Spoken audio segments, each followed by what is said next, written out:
வணக்கம்.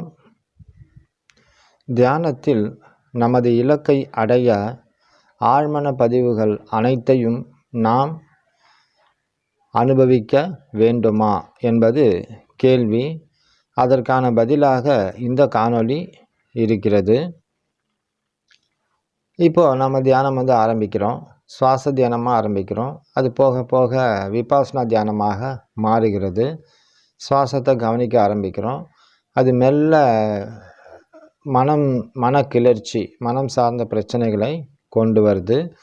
அதன் பிறகு உடல் சார்ந்த வலிகளை கொண்டு வருது. அப்புறம் உடலில் ஒரு நோய் ஏதாவது ஒரு நோய்கள் ஒவ்வொன்றா வெளிப்படுது. ஸோ இவைகள் தான் தானே வரக்கூடிய விபாசனா என்ற நிலையில் வெளிப்படக்கூடிய பிரச்சனைகளாக இருக்கும்.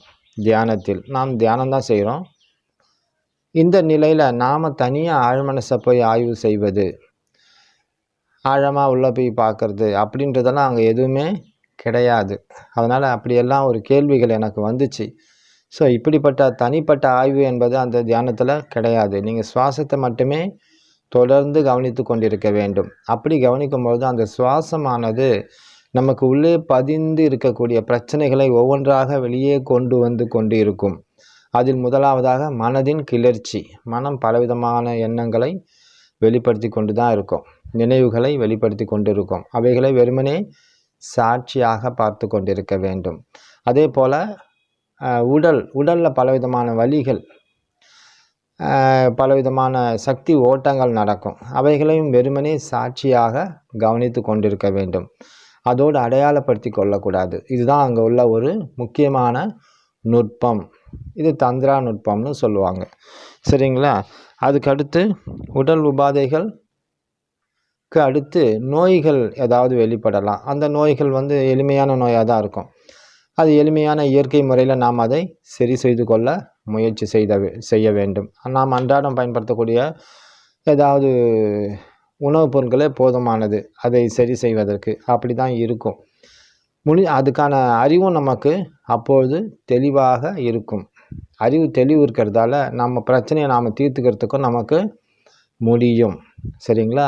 இப்போ தியானம் செய்யும்போது தனிப்பட்ட முறையில் நம்ம ஆழ் மனசுக்கு போகிறதோ அதை ஆய்வு செய்வதோ நமக்கு தேவையில்லாத ஒன்று.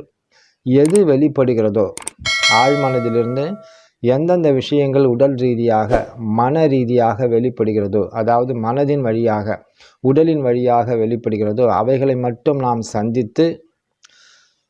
சந்தித்து கொண்டே இருந்தால் போதும். அவைகளை மட்டும் அதோடு அடையாளப்படுத்தி கொள்ளாமல் வெறுமனே சாட்சியாக கவனித்து கொண்டே இருந்தால் அவைகள் ஒரு கட்டத்தில் அதிகப்பட்டு அதன் பிறகு மெல்ல குறைந்து போக ஆரம்பிக்கும். அதன் பிறகு அதன் பிடியிலிருந்து நாம் விடுபட முடியும்.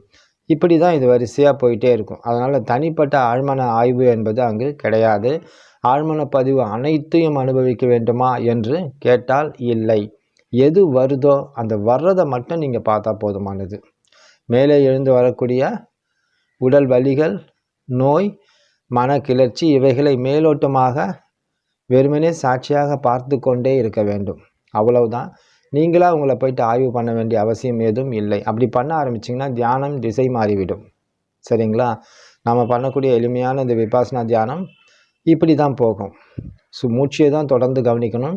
வெளிப்படக்கூடிய இந்த உடல் சார்ந்த மனம் சார்ந்த விஷயங்களை வெறுமனே சாட்சியாக தொடர்ந்து கவனித்து கொண்டிருக்க வேண்டும். அவைகள் மீது பற்று வைக்கக்கூடாது. இதுதான் முக்கியமான குறிப்பு. அடுத்த காணொளியில் பார்க்கலாம். அதுவரை நன்றி, வணக்கம்.